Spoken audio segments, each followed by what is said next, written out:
Okay, good morning, everybody.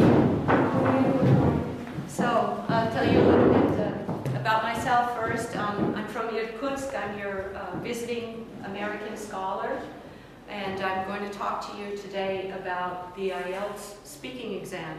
The next seminar, I think it's after this one, will be about the IELTS writing exam. Both of these exams are big tests. They are big assessment tests, and they are what we call a gateway. So if you open the gate, then you can go abroad and study. The TOEFL test is usually used in the United States, and the TOEFL now is all on computer, IBT, and I don't particularly endorse the TOEFL test. I don't think it's as fair and as humane as the IELTS test. So I'm going to tell you about the IELTS test instead of the TOEFL test, and I can tell you also that I have been an IELTS examiner for many years. I worked in China, in Beijing, in the North China office, and did IELTS exams for about 6 years, almost 7 years. And China does more IELTS examinations than the rest of the world doubled, because there's a huge population and a huge need of people who want to go abroad to study. And so we did about, I can tell you I did about 100 speaking tests a week and 50 tests marking a week. So I have a lot of experience with the IELTS exam. And I can tell you also that your IELTS examiners want you to get the highest possible score. So don't think of those people as holding you back. Those people are trying to get you to speak at your very highest level, to give you the highest possible score, so that you can go abroad and do whatever you need to do, whether you want to immigrate, whether you want to study, whether you want to work. One of the things to understand about the IELTS test is the structure of the test and the strategy of that test. So that's what I'm going to tell you about today. Okay? So the next slide. So, first of all, I want to tell you a little story about language, because IELTS is about a language test, right? So I want to tell you a story about language in terms of language as a living animal. So I've been to Buryatia before. My dissertation was about Buryat children, and these children migrate to China. I met the children in China, and I have a lot of friends here in Ulaanbaatar, a lot of families that I know. And I have one family friend that has a little boy. He's about, now he's about 4.5 years old. He's a little Buryat boy. His name is Tamirchik, okay? And I've known Tamir since he was born. He's a very cute little kid. He has lots of little black hair when he was born. And when Tamir was born, there was a cat in the house, because his mother loves cats, okay? So everywhere that Tamir was, that little cat was too. When Tamir was sleeping, you know, wrapped up as a little baby, the little kitty was sleeping by his head. So that cat and Tamir were really good friends, and they were together all the time. When Tamir was old enough to start walking, you know, toddling around and walking, he would pick the cat up, throw it down. Pick the cat up, throw it down. That cat still followed him around, and wherever he went, the little cat went. And when he got to be about 3.5 years old, his mommy said, you know, it's time for you to learn to feed the cat, take care of the cat. The cat needs water, the cat needs some food. So sometimes he would pick up the cat food and throw it at the cat. You know how little boys are. So, but the cat loved him. And the cat and Tamir were inseparable. They still are.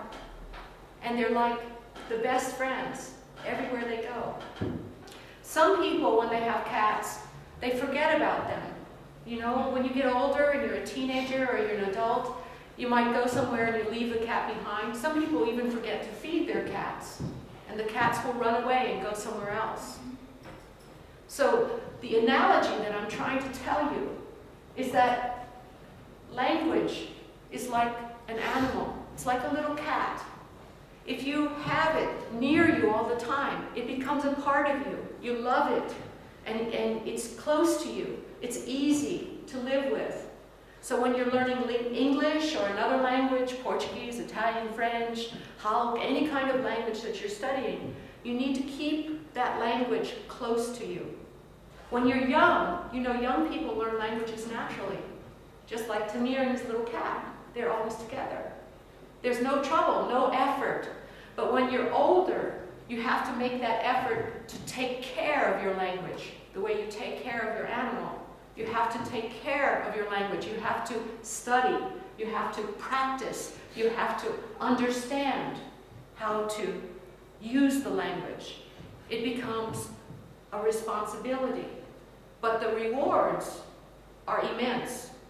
Just like a cat. If you've ever had an animal, like my family has horses. Horses can be the most amazing friends you'll ever have. And I actually miss my horse. I haven't seen my horse for 7 months. But you have to take care of them, or you'll lose them. If you don't keep your language close to you, if you don't keep your little kitty cat close to you, they'll forget about you. So you have to make that effort in learning English or learning any language you choose. You have to keep it close to you and keep it close to your heart. If you learn the language, you can learn it as a skill with your brain. You also have to learn the language the way you take care of an animal. You have to learn it with your heart. You have to bring that language into your heart to really, really become fluent and use it. So that's why I'm telling you about my little friend, Tamirchik. Okay? So going back to the test, the IELTS speaking test has 3 parts. Part 1, Part 2, Part 3. It's a 14-minute test maximum. Okay? 3 parts. Each of those parts is graded in terms of difficulty. So Part 1 is the easiest part. Part 2 is a little bit more difficult and different. And Part 3 is the hardest part of the test, but it's also the part where you're allowed to really, really communicate. So even though it's the hardest part, Part 3, it's the part where you can make your best effort. Okay? So let's move on to the next one. The rubric. Rubric is how things are scored. The assessment. How the marks are given. Okay. He's talking. So the rubric is the assessment. There are 4 main categories in the IELTS test, and also in the writing test, which we'll look at as well. But in the speaking test, the rubric is fluency and coherence. So is the writing. Fluency and coherence is how smoothly, how easily, how comfortably you speak that language. Do you speak? Oh, thank you. Do you speak that language like a robot? Hello, my name is Valerie. What's your name?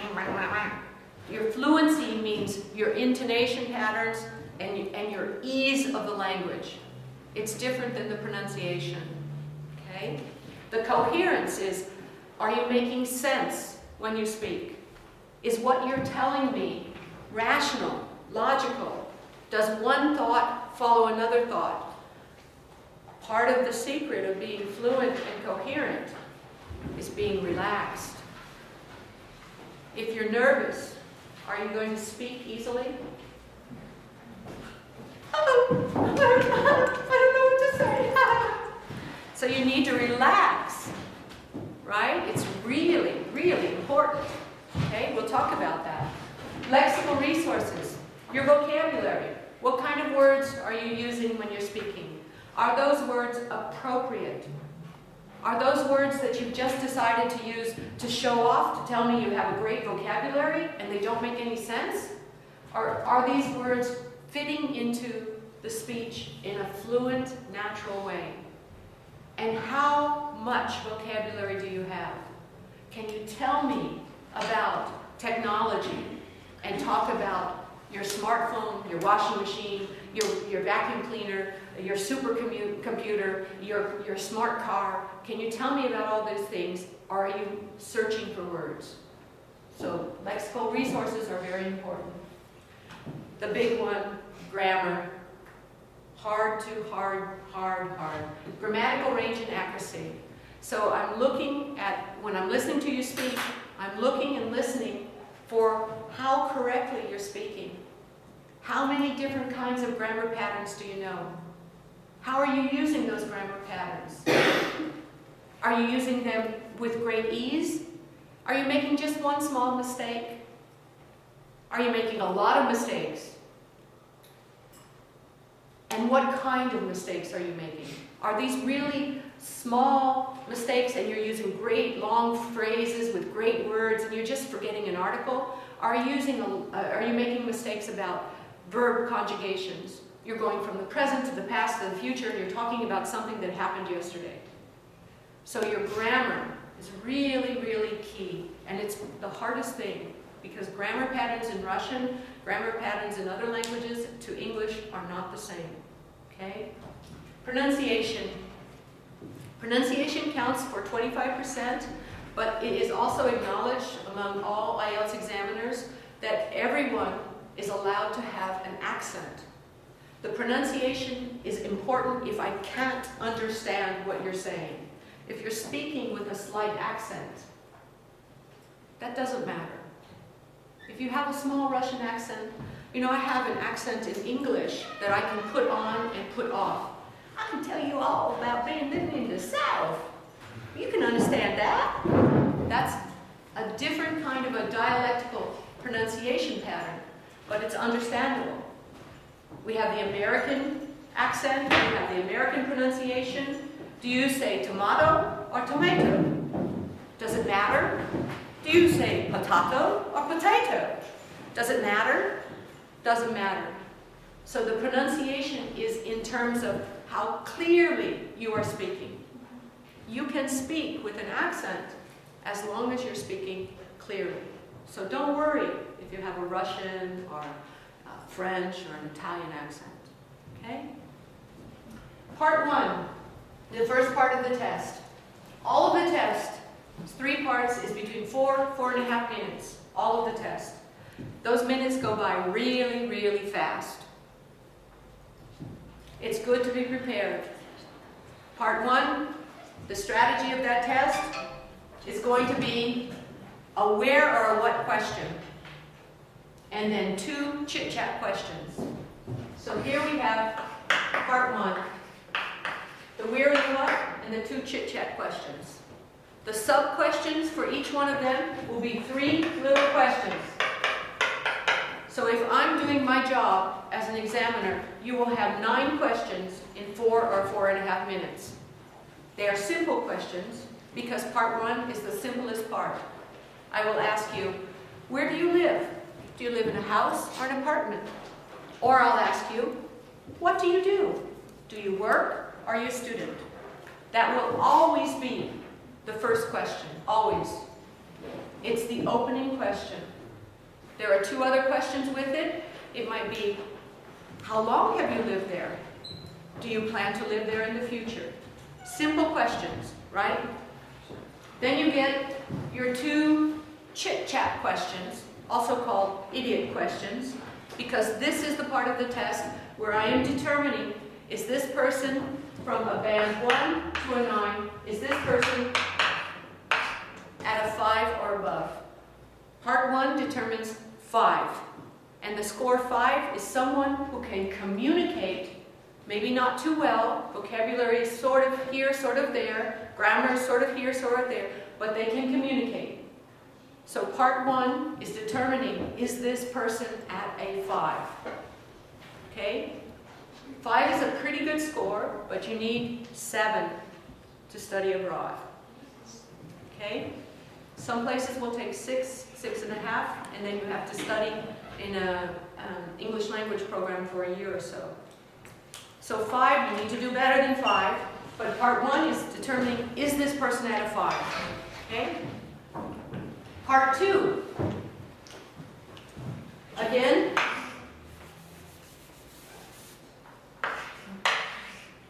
is different now. Part 2 is when you have the opportunity to speak. In part 1, I'm asking a question, getting a response. Asking a question, getting a response. There's no real conversation. It's more like an exam. Where do you live? In a house or apartment? I live in an apartment. Okay. How long have you lived there? I lived there for 12 years with my mommy and daddy. Okay. So there's no real conversation. It's just back and forth, back and forth. Part 2 is also a little bit odd. Part 2, we're going to look at a monologue, when you're going to be Hamlet. So I'm going to give you a topic. I want you to talk about a book that you've read recently that you like. You have 1 minute to prepare. So she takes that minute, she prepares, and then she takes a piece of paper and she talks. Blah, blah, blah, blah, blah, blah, blah, blah, blah, blah, blah. And the examiner says nothing, just listens. So she is performing like an actress, speaking her part. And I am listening. And I'm listening now. I'm thinking, is this woman a 5, 6, 7, 8? Where is she? So I'm going to be listening to her, and I'm going to be thinking about what words is she using? What kind of grammar is she using? Did I hear a mistake? Was that clear? Is the pronunciation good? So I'm just listening. In fact, I won't even look at her. Many examiners in part 2, they'll be sitting there, you'll be sitting side by side, straight ahead, tete-a-tete, and then I'll turn my head and listen. Because I have to listen to catch the error or to catch the correctness, the accuracy of what she's saying. And she's just blah, blah, blah, blah. And after 2 minutes, I say, thank you very much, and we move on. Okay? So part 2 is a little odd. It can be very stressful because you're thinking, I'm just talking to the ceiling. This person is not even looking at me. But it's important. Okay? Part 3, the hard part, the big part. This is the most complex part of the test, and it's a very interesting part of the test. Because in this part of the test, we are going to have a general conversation, a genuine, authentic dialogue with each other. So be very careful in part 3. When you're speaking in part 3, and I'm asking you a question, don't just talk, and try to tell me everything about that question. A conversation is, I give you something to say, you give me back. I ask you a question, you answer back. It means time for both of us to interact as real human beings, having a dialogue. Many, many really advanced students will try to just a lot of information out. That's not a conversation. Okay? In part 2, you have that opportunity. You're giving your monologue. But in part 3, if I'm asking you a question, I expect you to answer that question and give me time to ask another question. Okay? Part 3 is crucial to the higher band scores in terms of the fact that part 3 is asking you difficult questions. Part 1, idiot questions. Let's talk about toys. Let's talk about movies. Let's talk about entertainment. Let's talk about handbags. What kind of bags do you like to buy? Let's talk about shopping. Just very small chit-chat stuff. But in part 3, we're going to the abstract. We're going to the higher philosophical levels. We're going to the place where you can express a very deep, serious opinion about something and back it up with information that you've learned or heard. It's a really important conversation. And it's the kind of conversation that you would have in a classroom when you're studying something seriously, like if you were sitting in a history class. One of the questions in part 2 is, tell me about an event in history that interests you. So maybe you talk about the 1917 revolution in part 2. In part 3, I'm going to ask you, so what kind of historical events have affected the world in the last 100 years? You have to stop, think about that. So you can say, well, I don't know so much about history, but I can tell you about events that have impacted the world in the last 100 years is probably the technological revolution. And then you're taking control of the conversation and talking about something you know. And I say, oh, technological revolution, what do you mean by that word? Well, I mean the fact that the internet appeared in the early 1990s and we started using a lot of digital communications and you can communicate instantly across the world. This has changed the way that people live. Oh, tell me more about that.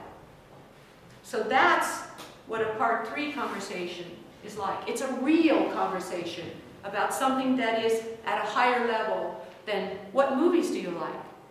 What kind of shopping street do you use? Blah, blah, blah. You know, it's not chit-chat, it's real dialogue. It's very important. So, small things to remember, by the way. Part 2 is the monologue. Part 1, answer the question. Answer the question. Part 2, perform your monologue. Part 3, don't stay in the monologue. Start the conversation. Because a conversation is not what I'm doing to you, giving a speech. A conversation is back and forth, okay? The other thing to remember, small errors. The biggest error that Russian speakers make is what? Articles. It's common knowledge. Even a person who's a band of 8 or 9 is going to forget an article. It doesn't matter. It doesn't matter. You can get a really excellent score and forget an article. It doesn't matter. But if you forget third person singular, or if you jump around in tenses, that's important. That's changing the coherence as well as the grammar, right? But if you forget an article, I went to store yesterday. Doesn't matter if I say I went to the store yesterday. In fact, many American speakers swallow so many words, you don't even hear the article, right? So a small mistake means nothing. A very small pronunciation mistake means nothing. If you decide to say something in Russian or in any other language, you need to qualify that word. If you take a Russian word, like you say, we're talking about hospitality in Russian, and you say, oh, when you come to a Russian person's house, just say, because I have so many buryat friends. Okay, so you go to a buryat friend's house in Russia, and the first thing they do is they heat up some boozy for you. The examiner's not going to know what that is. So you have to say, they heat up some boozy for you. That's a kind of dumpling made with meat and steamed. So it's kind of like a Chinese wonton. It's a dumpling. You have to qualify, define that foreign word if you use it. You can use it. You can say, my mother cooks borscht for me. Borscht is a classical soup, Russian soup, made from beets and carrots and potatoes and meat. Qualify that word. It's okay to use a Russian word or another kind of word if you define it. Okay? So, in terms of doing this test, there are some very interesting things you can do. You can time yourself. You can time yourself. So remember that part 1 is 3 questions, right? In 4 minutes. That first question, where do you live, what do you do, that's going to take about 1.5 minutes. So you have 3 minutes for those other 2 questions. You can practice walking around and doing those questions, chit-chatting. You can talk for 1.5 minutes to your friends about shopping. You can talk for 1.5 minutes about entertainment, movies, and time it so you get used to the flow of how long is 1.5 minutes. How much time what kind of answer is appropriate? Many people that take the IELTS test, they get really nervous, and one of 2 things happens. The first thing that happens is, I'll ask a question and say, so, let's talk about films and movies. Oh, I love Star Wars. I went to see Star Wars last week, and I have to tell you that it was a great, Captain Kirk, he's my hero. I just love Star Wars. I'm just like, stop. Because it's too much. If you time yourself and say, 1.5 minutes is this much information, then your brain automatically wires itself to that. The second thing, in part 2, is wearing a watch. When you have that monologue, you have 1 to 2 minutes to speak, right? You have this piece of paper you can use because you have a minute to prepare, to make your notes what you want to say, and then you have 1 to 2 minutes to speak. Officially, you must speak for 1 minute 30. Officially. You can speak up to 2 minutes. If you speak at 2 minutes and more, I say, thank you very much, stop. So you didn't finish. So you need to practice the 2-minute speech, the monologue, the 2-minute speech. You need to know what is 2 minutes. You can wear a watch. When you come into the test, you bring your watch. You can't bring in a cell phone. You can't bring in an iPod. You can't bring in any technology or you will lose your $175 and be thrown out of the test. But you can bring a watch and you can time yourself for that 2-minute talk. You can watch your clock. That's legal. It's a very smart thing to do. Very few people do it. I encourage you to do it. Okay? You can also tape yourself. Have you ever listened to yourself on tape? Sounds very funny. There are 2 options. You can do what we're doing today and take a video with your cell phone. Cell phone cameras are great. You can tape yourself. Have your friend tape you. Do a practice test. Your best friends, do the test together. I'm going to tape you. You're going to tape me, right? And then play it back. You'll be surprised at all the things you see. You'll see how nervous you are. You'll hear your mistakes. And you'll be able to correct them. Because you'll hear them and you'll be able to correct them. If I say to you, oh, you're making a mistake in third person singular, she's like, oh yeah, teacher's telling me again. If your friend tells you, or you see it yourself, it's like, wow, I get it. It's very powerful when you learn from your friend and when you learn from yourself. It's more powerful than when a teacher teaches you. Okay? So the psychological tips. The most important thing about taking a test is to be relaxed and to be refreshed, to be ready, and to be able to relate to the person who's giving you the test. That's not easy to do because that test has a huge amount of importance to you. The test might determine, am I going to go to England and study for a year? Am I going to go to Australia for a summer camp? Am I going to be able to go to Canada? It's a very important test. It costs a lot of money, and it also is your face, your prestige. If I flunk this test, my mother will kill me. You know, or I've let my family down. But you can't think about the idea of failing the test. You can only do your best to be psychologically and academically ready for the test.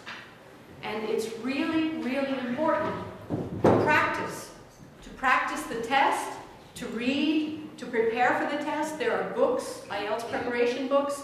Every time you're in a classroom with English, that's helping you. Every time you watch a movie, every time you read a book, that's helping you. Knowing the test strategy, that's helping you. To be refreshed. The night before the test, you're not going to go out and have some beer. You're going to go home and go to bed at 9 o'clock, right? And have a good night's sleep. And then come into that test and be refreshed.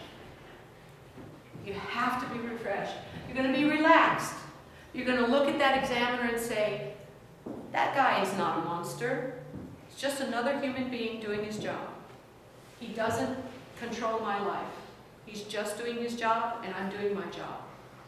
Nothing to be afraid of. You're going to be able to relate to that person. You're going to say, I understand the strategy of this test. I know what to do. He wants me to answer the question. I'm going to answer the question. He wants me to speak for 2 minutes. I'm going to speak for the 2 minutes. He wants a dialogue. We're going to have a dialogue. That's relating. That's communicating. That person is not controlling me. He's just following a protocol, just doing his job. And I know what's happening, and I will do my job. and I'm going to get a good grade. Okay? So, in closing, very interesting phrase, quitters don't win, winners don't quit. You know that some people are not going to get the score that they want. You're just going to try again. You do that test once, you really understand what it is. If there's any way that you can do a practice test and understand the strategy to go through it, because everything makes you nervous. You know, to do a test, you're going into a foreign place with a stranger, you're taking a test that costs a lot of money. If you practice that test, if you have a mock test and know it, your body will relax, your mind will relax. So, don't worry if the first time you don't get the score you want. Just try it again. Practice, practice, practice. You have the same proverb in Russian as in English. Practice makes perfect. And what's it in Russian?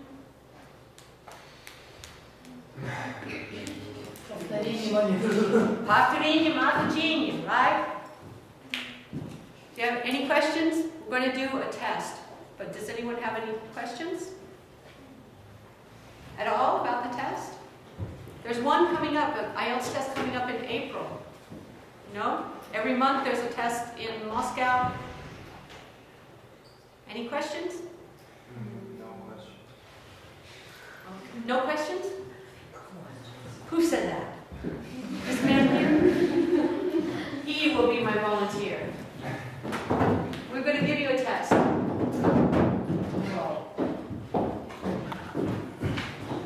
So we'll do an IELTS. I need a pen for this young fellow and a piece of paper for him. 2 pieces of paper. See? Oh, good. Thank you.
March the 11th, 2015, in Ulan-Ude, Russia, center number RU001. Our candidate is Leo Tolstoy. Candidate's number is 123456. The examiner is Valerie Sartor. Examiner's number is 994727. Now the test begins. Because I had to say all of that for the tape recorder, and now I will start the test. Good morning. Good morning. My name is Valerie Sartor. Can you tell me your full name, please? Oh, my name is Lev. My surname is Tolstoy. Okay. May I see some identification, please? There are many people who fake this test. Okay, that's fine, thank you. Now, for this first part, I'd like to ask you a few questions about yourself. Let's talk about what you do. Do you work or are you a student? No, I'm a student at Grad State University at the Faculty of Foreign Languages. What are your subjects? Well, my first language is English and my second language is French. There are many other subjects beside it. How long have you been a student at this institution? For 4 years, so now I graduate. Okay, so let's move on now and talk about shopping.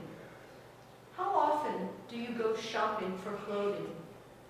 Well, very seldom, maybe once in a year probably. I'm not really fond of shopping. Why? Because I'm a male, I guess, and it's not a really great job for us. Usually we are not fond of this. Why? Because we usually buy the first thing we see. I don't know why, it's our nature probably. When you go shopping for clothes, do you prefer to go with your friends or to shop alone? Well, as long as I buy usually the first thing I see, I prefer to go on my own. Why? He's giving me too short of an answer, so I'm trying to pull him out. Well, I guess I have my own style. I don't actually need any advices, so I prefer to do it by myself, so nobody nobody interrupts me, and I can do whatever I want and for how long I want. And what is your favorite kind of item to purchase when you shop? Well, I guess there is no favorite item, but probably t-shirts, I guess. I have a big collection of t-shirts of any sort.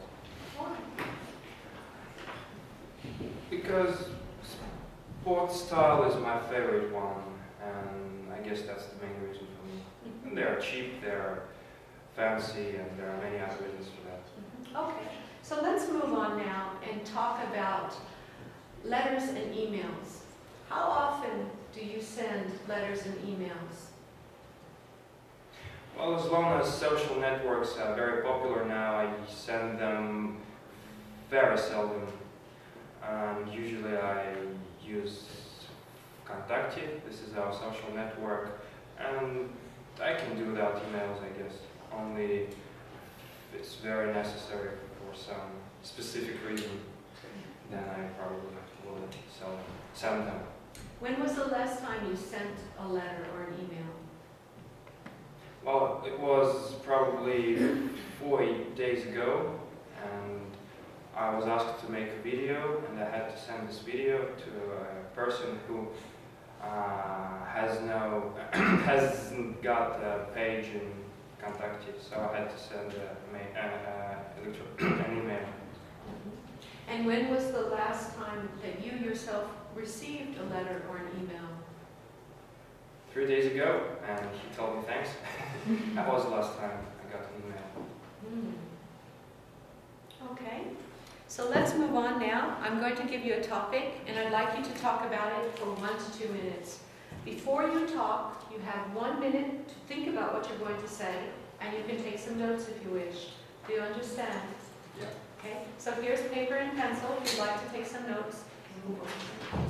Here's your topic.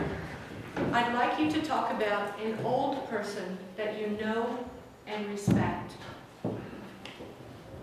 Old in terms of age or in terms of... Oh.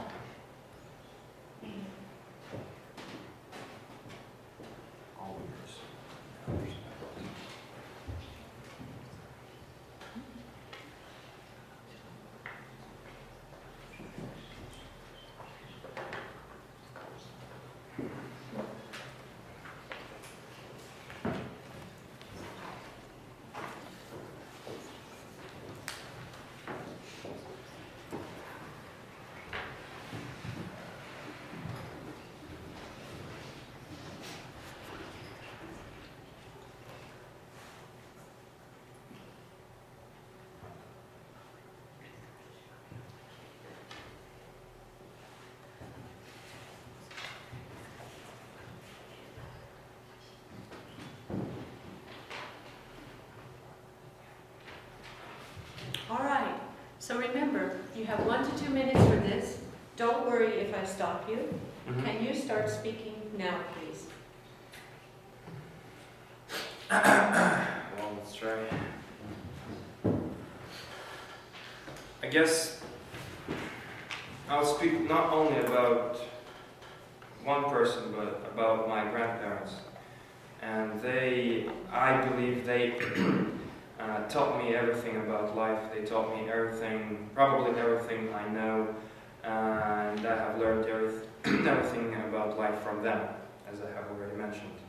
So my grandmother, she taught me English, and if not her, I wouldn't be sitting here now, talking with you, sitting in this IELTS exam, and I'm very thankful for her, although I was very idle when I was a kid, and it was hard for me to study languages, especially English language, but still she taught me a lot, she gave me a lot, and that's great. And also my grandfather, he taught me everything about, well, he taught me what it means to be a hard-working person, and he gave me a lot of lessons, essential lessons that I would never probably forget.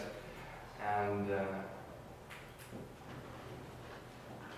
wow, it is harder than I have expected. Well, I guess I have failed the test.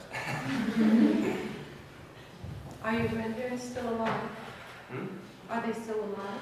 Sure, yeah, they are still alive, and I keep learning everything that they are willing to give me, and I guess this is a God blessing for me.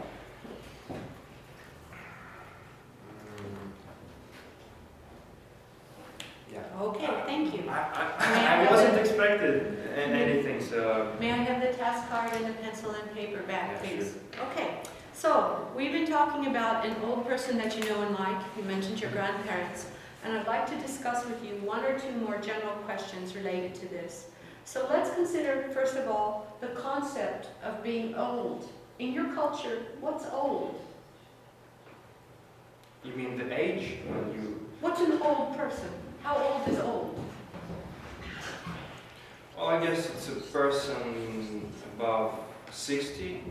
And in my culture, age, I guess, means wisdom in some ways, as long as we believe that our grandparents are probably the most wisdom person you can ever meet, I guess.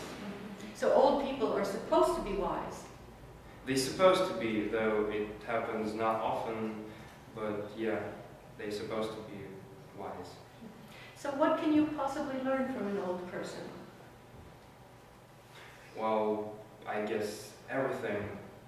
The thing is that I guess you have to ask, and then they will give you everything that they know. And you know, that's your possibility when you are a grandparent or a grandmother, to give to your child, to your grandson or granddaughter, everything that you know. And for most of them, this is the only responsibility. And what can a young person offer to an older person in terms of knowledge or wisdom? Young person? Mm-hmm. I guess how to use modern devices. That's what I usually do. I try to, educate my grandparents in these terms. And sometimes it's very hard. They are not used to these modern devices, and but still I'm trying. I'm not giving up. I will never give up now. I guess one day they'll learn how to do it. Sounds pretty useful what you're doing. But let me ask you this. In some cultures, old people, when they become frail and infirm, the family puts them in special homes. What about your culture? What do you think, who should be responsible for taking care of the elderly? Well, unfortunately, it happens sometimes.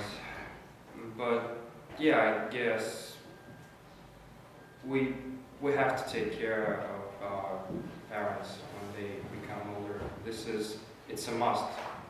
And for me, there is no other way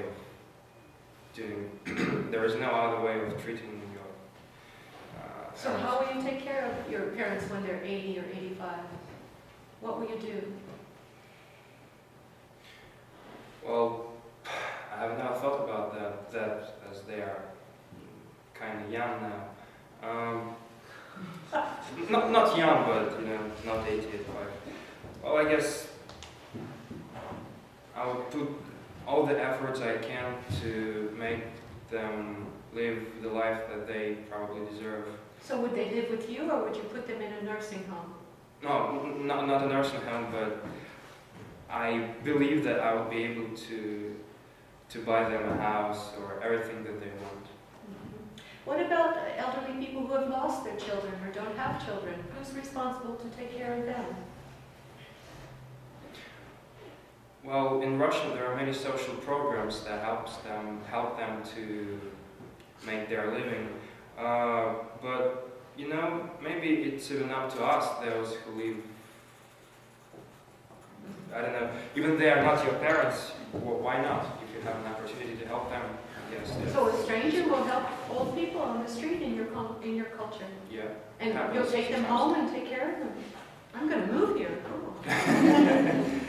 Nah, but sometimes when people see older people in the shops and they can't afford to buy simply bread or milk, they give them money to buy it. So that's great.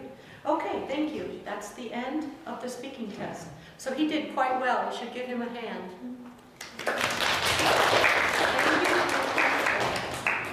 There's a couple of things that I saw that we can talk about quickly to make his score higher. Okay? So he did really well in part 1, right?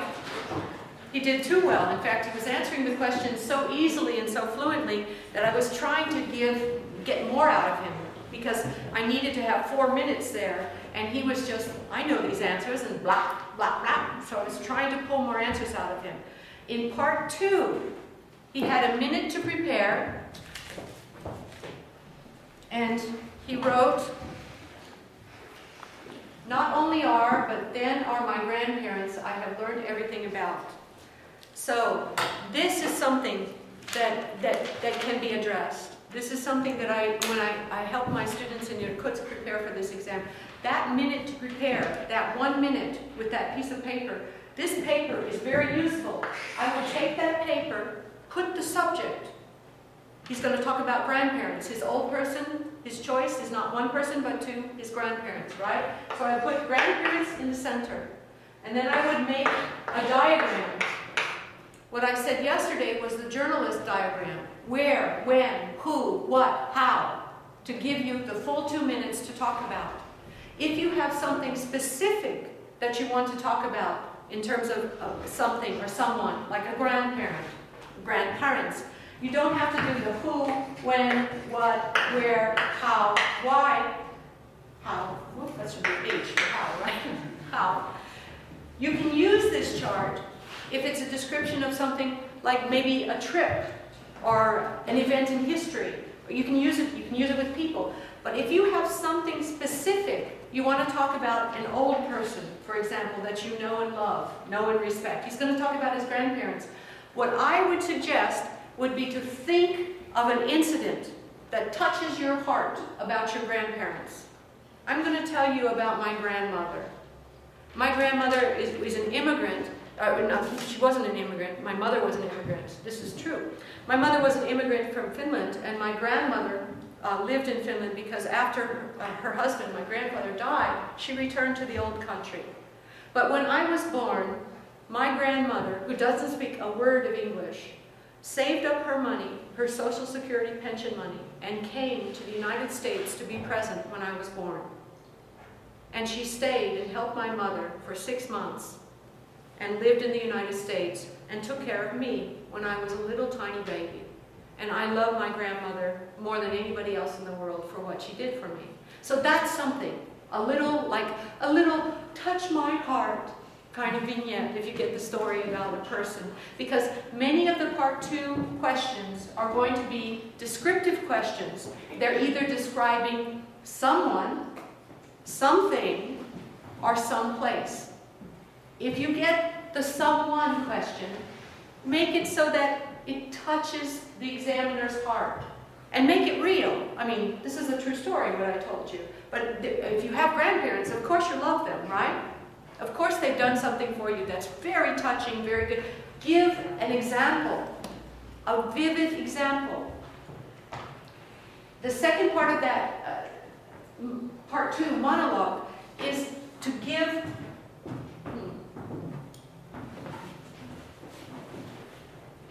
a beginning, a middle, and an end. Right? So when you start the talk, you have your paper, your notes with you because you're allowed that note. You can say, I'm going to talk about an old person, some old people who are very dear to my heart, my grandparents. You can even tell their names, you know? And then you can go into your talk, give that little vignette about how they love me so much, what they did for me. Keep your eye on your clock. You've got that 2 minutes to go, right? And then when you're getting to like 1 minute 45, or even if you're at 1 minute 30, which he was at 1 minute 36. And then he said, I guess I failed the test, I don't have anything to say. My job as an examiner is if he gets to 1 minute 30, I can ask him a prompt. Are your grandparents still alive? Where do your grandparents live? To get him to speak a little more. But if he's watching his clock himself, he can say, okay, so I've told you about my grandparents. They're the most important people in my life. I respect and love them very much. End of the story. So you've gone full circle, beginning, middle, end. Right? That will get your coherence up very high. Because coherence in speaking is organization. Right? So he started to be like a fish. He pulled out a bical, right? Because he was like, oh no, I don't have anything more to say. That piece of paper is your godsend. Use that paper. Use that organization. Either use the where, when, what, why, how, or if you get the descriptive, think of something that touches you, that you can talk about with a little bit of emotion, a little bit of sincerity, so that it touches everybody's heart and brings your score up. And then say, okay, I've told you what I need to tell you. And then that's the end. Thank you very much. The other thing is that because of the protocol of the test, I can't help him. I wanted to help him. You know, I wanted to say, don't worry, you're doing fine. I can't say a word. I'll be fired. It's not fair for me to help him and not help you. So when he's speaking and he gets upset or nervous or this or that, the only thing I can do is look like a stone and look at my watch. Don't be offended, because that's the job. That's the way that the test goes, so that it's fair for you, it's fair for you, it's fair for you. Everyone gets their 2 minute chance, but I can't say, oh honey, you're doing great, keep going. Oh baby, keep going. You know, I have to say at 2 minutes, thank you very much. Can I have the task card and the pencil and paper back, please? And then we move on to part 3, because if I go over the time, if I allow him to talk for 2.5 minutes, or if I say something to him to encourage him, everything that is happening in that test is on a little tape recorder to protect you, to protect me. And so people listen to that tape. It's randomly chosen. In this room, if everybody here has taken an IELTS exam, 2 people, the tape will be chosen. Because your name isn't on it, just your number, 00568 or whatever it is. And then the head examiner in the head office will choose 2 of the tapes from every testing session and listen to them to confirm, is this person a 6? Is this person an 8? Is this person a 4? To verify. It's a random double-blind check. And then every 3 months, all of these exams are sent to London or to Sydney, and they're checked again, randomly. So if they find out that this little examiner is saying, oh, baby, you're doing good, then I lose my job. Okay? So, in listening to this young man, Mr. Tolstoy, I heard, in terms of his lexical resource, he did very well in redefining the internet site VKontakte. He said, I don't usually send emails because I use VKontakte. This is our Russian system of social media. Excellent, excellent sentence.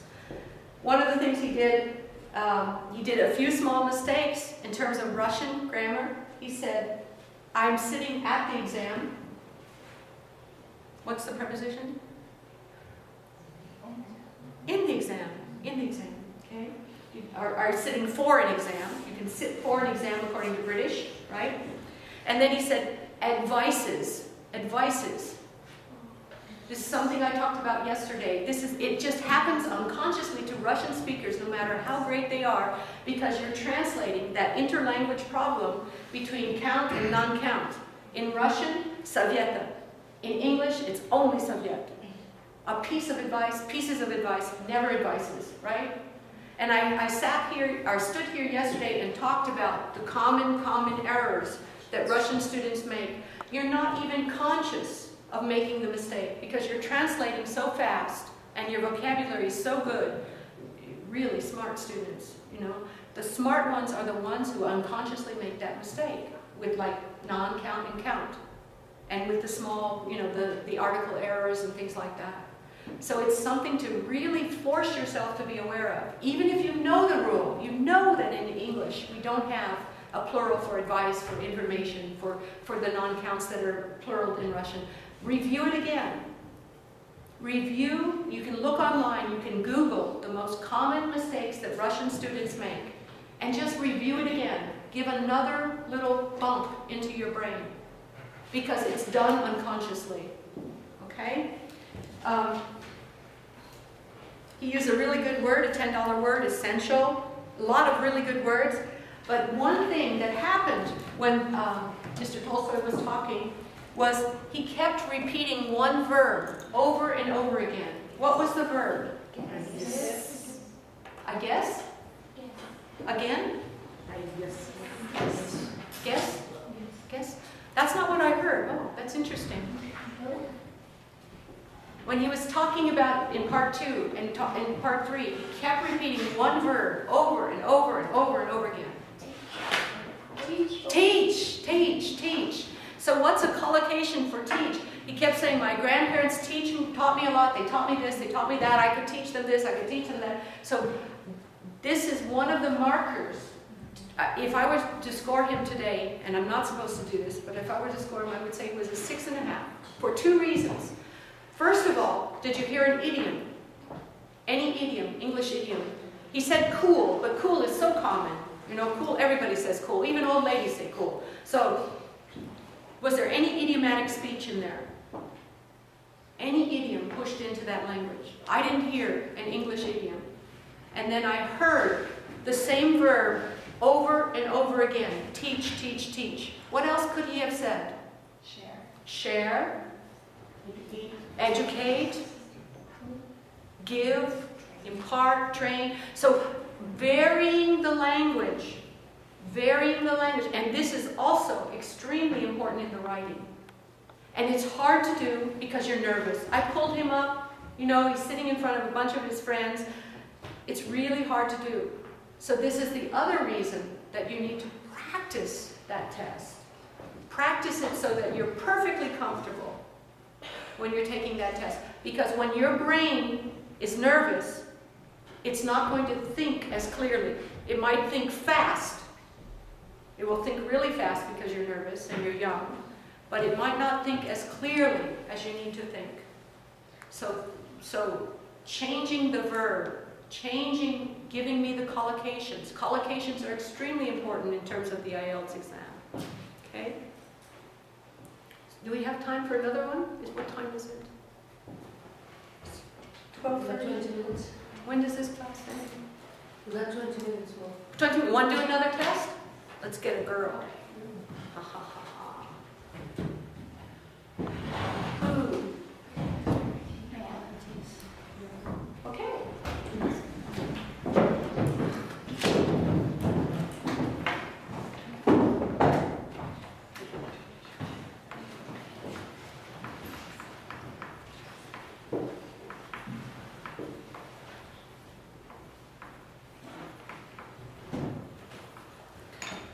So here's your ID. Hi. Hello. Are you here for the IELTS speaking exam? Yes, I am. Do you have any electronic devices, iPhones, MP3s, smartphones, iPads, any kind of recording No, I device? don't. Okay. Do you have your identification? Yes. Okay. Come on in. Have a seat, please.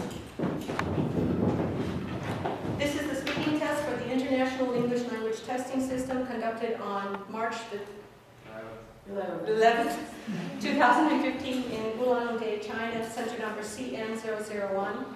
Our candidate is Maria Svitayevna. Candidate's number is 003268. Examiner is Valerie Sartor. Examiner's number is 994727. Good morning. Good morning. My name is Valerie Sartor. Can you tell me your full name, please? My name is Marina and my surname is Svitayeva. Okay. May I see some identification, please? This is it. If you're a girl and the examiner is a man, don't give it to his hand. In China, it's, I have to tell you, it's just, sometimes it's just over the top. The Chinese girls come in with their little cute little dress. You're the most handsome examiner in the world. Here's what you do. Don't do that.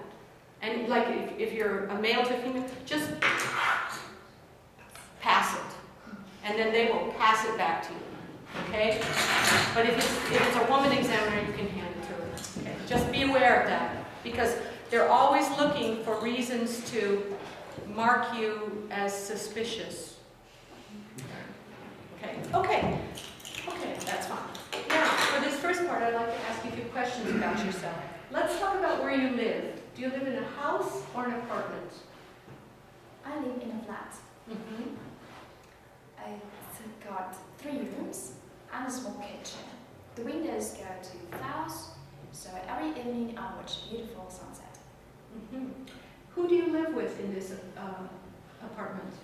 I live with my younger sister. That's it, actually. My parents allowed us to live on our own, but they help us when it's necessary. Where do you plan to live in the future? Actually, I've never thought it before, but maybe I'll move to Vladivostok. That's a city on the east of Russia.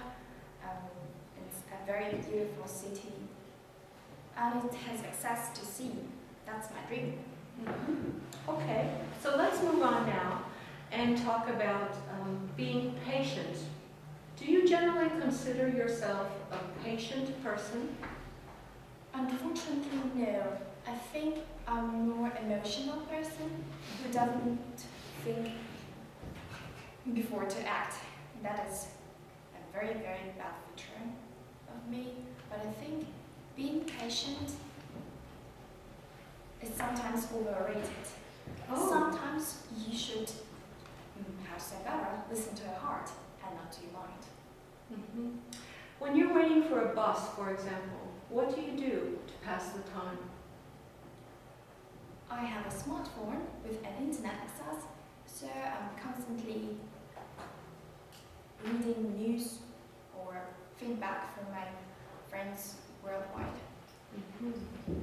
Do you think that you'll become more patient as you grow older?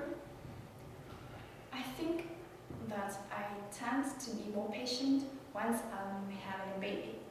Hmm. I heard that women get to be more rational and more patient as they get pregnant and have baby and have to take care of someone else. Mm-hmm.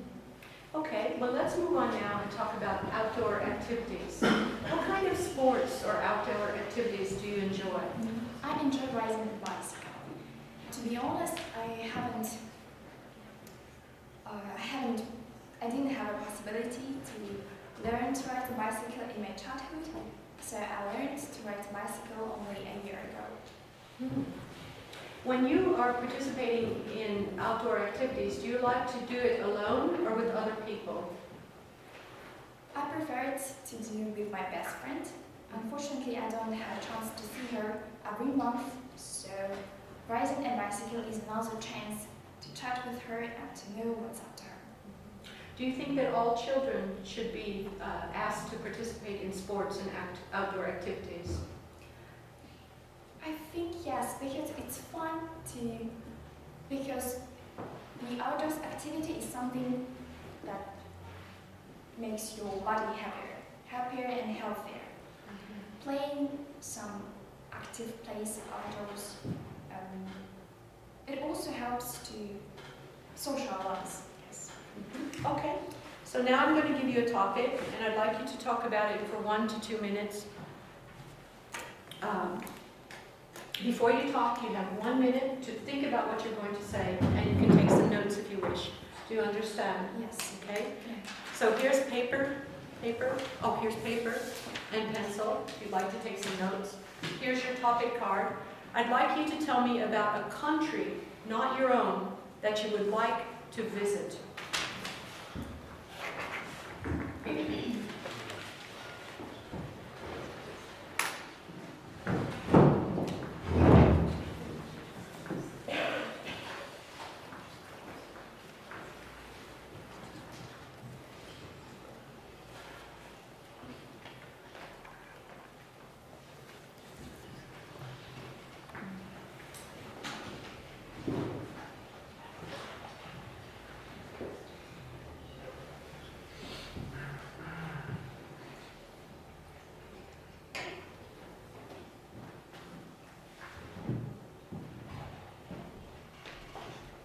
Shall I start? Are you ready? I think so. Okay. So remember, you have 1 to 2 minutes for this. Don't worry if I stop you. I'll tell you when your time is up. Can you start speaking now, please? Although the countries I would dream to visit, I'd rather prefer Germany. Germany because this is the country, a language of which I study currently, the language that I enjoy learning every day, and also this is a country I visited for the first time in my life. Once I heard the country you visit the first time is going to be your love forever. Maybe it is. Also, I would like to visit this country because I left so many wonderful friends there while I was there for the first time, and I would really to know them, would really like to spend time with them. The culture of Germany hasn't been explored by me well enough, so I would rather prefer to have a really proper journey there. And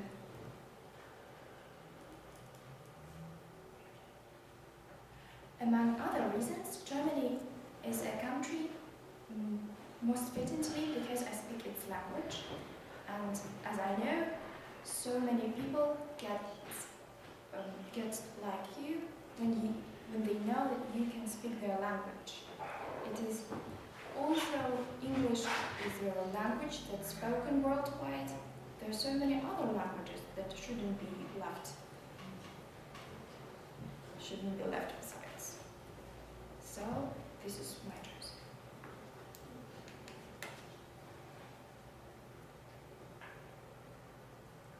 And it has beautiful cuisine, very tasty and delicious. Okay, thank you. May I have the task card and the pencil and paper back, please? Yes. Okay, so we've been talking about a country that you'd like to visit, Germany, and I'd like to discuss with you 1 or 2 more general questions relating to this topic. So let's consider, first of all, the different kinds of countries in the world. How do you group the various countries in the world?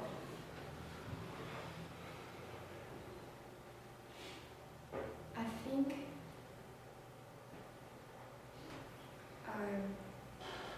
Do you understand what I'm asking you?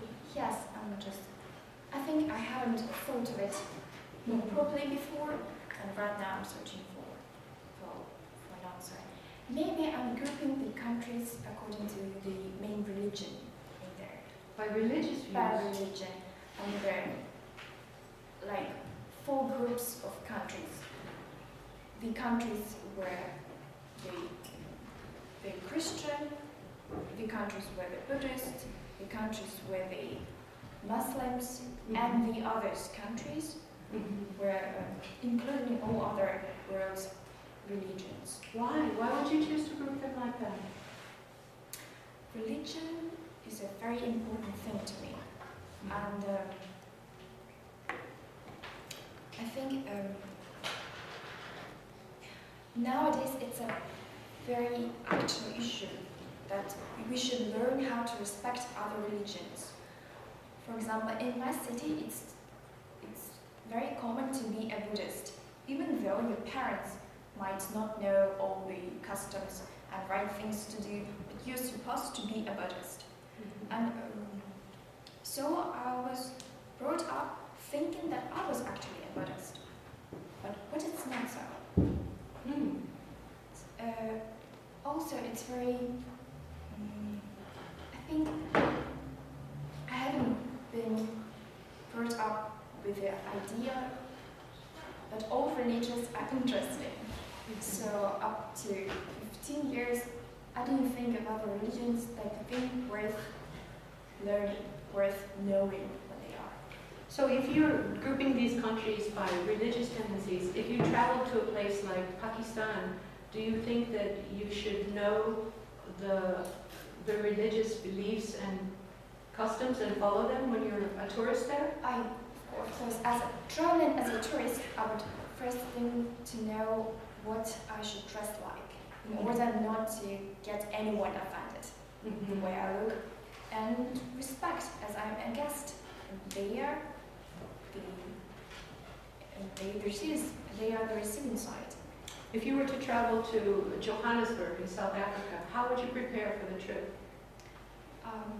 Maybe I look up online and read what the main religion is there, to buy appropriate clothes, to read about the customs, about what time of year I'm going to visit, whether it's going to be a post or I don't know, or a religious festive that I should be aware of.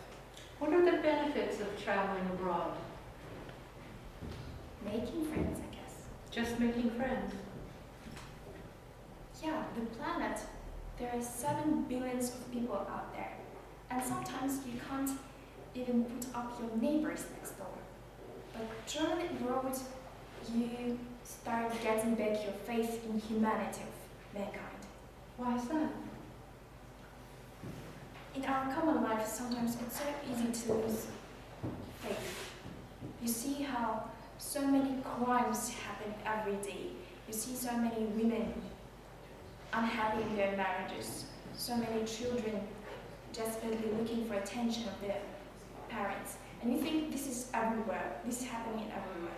But once you travel, once you see other cultures, other lifestyles like people, you start to believe that things might not be that bad.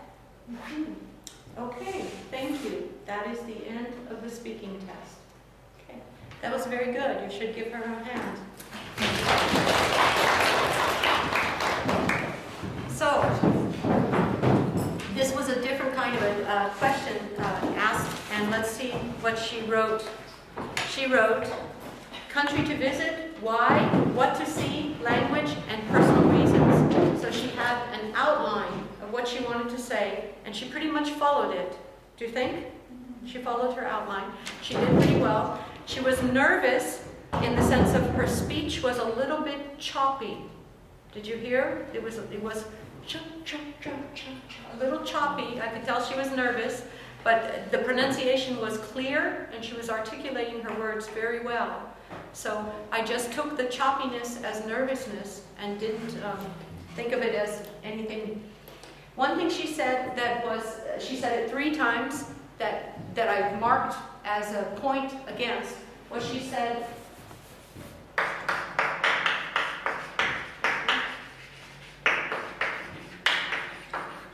I'd rather prefer. How do you say that correctly?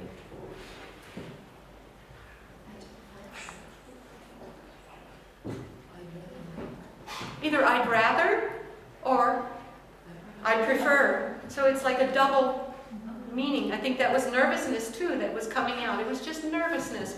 But it showed up in the speech. The introduction in her part 2 was excellent. She had a very good introduction. She told me exactly what she was going to tell me. And then she went down to the parts, and she talked about Germany. I'm going to tell you about Germany, why I want to go there. And she said, I want to go to Germany, and I visited there because of What was her main reason? The language she studies. Before language, she said something more important. Friends? Friends.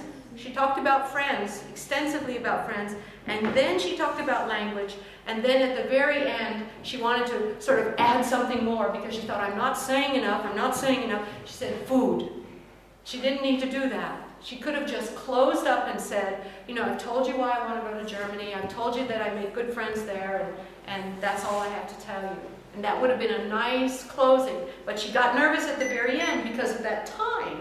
You know, you're thinking about the time and you're thinking, there's this dead time, I need to just fill it up. Just relax, relax. Practice these 2-minute speeches so that you get the sense of the time. It's not natural to speak for 2 minutes unless you're an actor or an actress, you're studying theater. It's not natural. Practice those 2-minute speeches. At the end, this is the last thing. I thought it was a very nice presentation by Maria Svitayevna, very nice.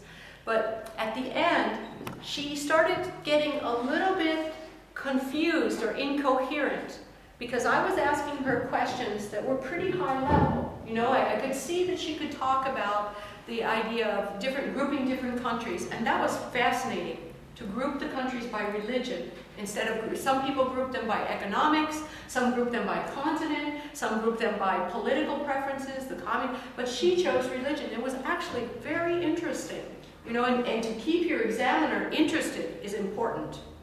But at the end, you know, I was asking her other questions, and I asked her something about Germany and going to different countries, and she started talking about English being a global language.